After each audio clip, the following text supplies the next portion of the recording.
E aí, pessoal, tudo bem? Vamos dar continuidade então ao curso de Direito Médico. Nós vamos estudar nessa aula o exercício legal e ilegal da medicina, o charlatanismo e o curandeirismo, certo?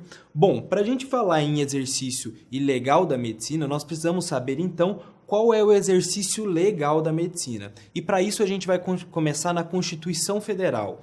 No artigo 5º da Constituição Federal, no seu inciso 13, diz que é livre o exercício de qualquer trabalho, ofício ou profissão, atendida às qualificações profissionais que a lei estabelecer, certo? Então, o que quer dizer o artigo 5º para a gente? Quer dizer que qualquer pessoa, independente da sua nacionalidade, independente da sua raça, da sua condição social, do seu sexo, ele pode exercer qualquer profissão, desde que atendida, né, as exigências legais e eles estejam devidamente habilitados profissionalmente e legalmente, certo? Quando a lei assim estabelecer, é claro, tá?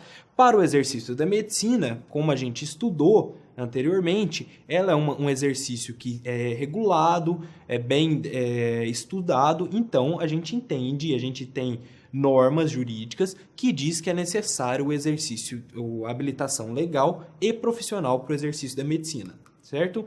Bom, vamos lá.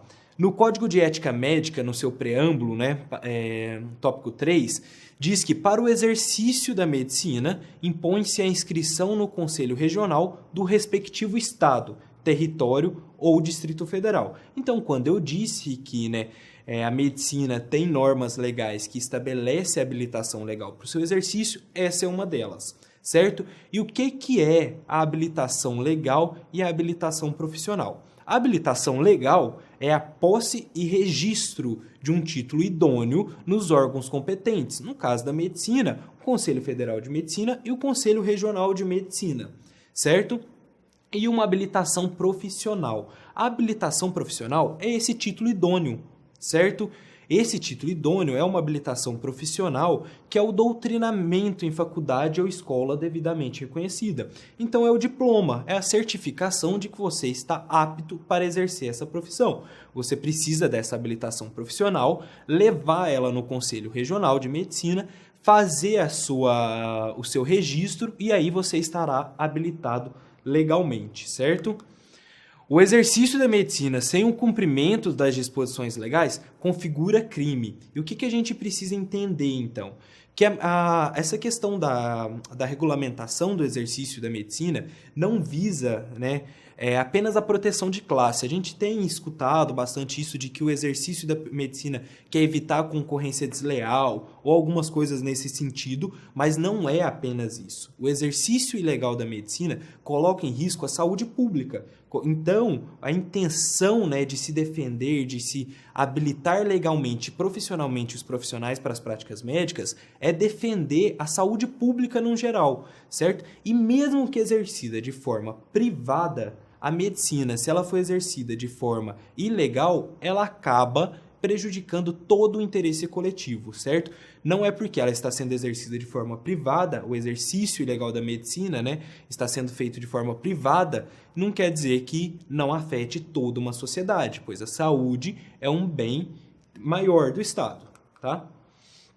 O Conselho Federal de Medicina, então, o Conselho Federal de Medicina e o Conselho Regional de Medicina, eles foram criados para tutelar o exercício da medicina de uma forma geral.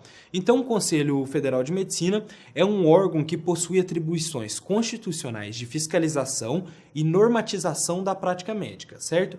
Então, entre seus objetivos, as suas funções, está a defesa da saúde, a defesa dos interesses da classe médica, a defesa da boa prática médica e o exercício profissional ético, certo? A defesa do desempenho ético da medicina e pelo bom conceito da profissão. Então perceba, que tem todo o interesse, mas a gente também tem a defesa da saúde, que é um tópico mais importante, quando a gente fala em saúde pública. Já o CRM, o Conselho Regional de Medicina, ele é localizado na capital de cada estado e no Distrito Federal. Eles possuem questões regulamentadoras, ou seja, eles emitem pareceres e resoluções que são muito importantes no exercício da medicina.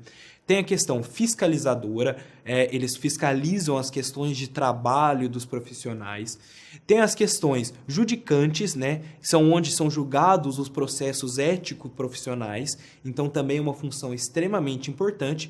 E a questão cartorial, que é onde é feito, então, o registro e a expedição da carteira profissional. Então, quando a gente estudou lá atrás que existe uma necessidade de uma habilitação legal, nós estamos falando desse registro para o exercício da medicina, certo? Estudamos o que é o exercício legal da medicina, então nós sabemos que é necessário a habilitação legal, a habilitação profissional para o exercício da medicina, mas vamos entrar então agora no exercício ilegal da medicina. O que é o exercício ilegal da medicina? É o exercício sem a devida habilitação legal e profissional para as práticas médicas, certo?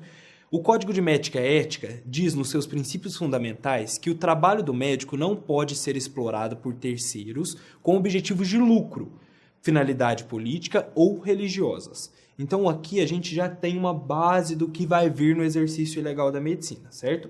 O Código Penal, por sua vez, no artigo 282, diz que exercer, ainda que a título gratuito, a profissão de médico, dentista ou farmacêutico sem a autorização legal ou excedendo os limites, certo? Pena de detenção de 6 meses a 2 anos.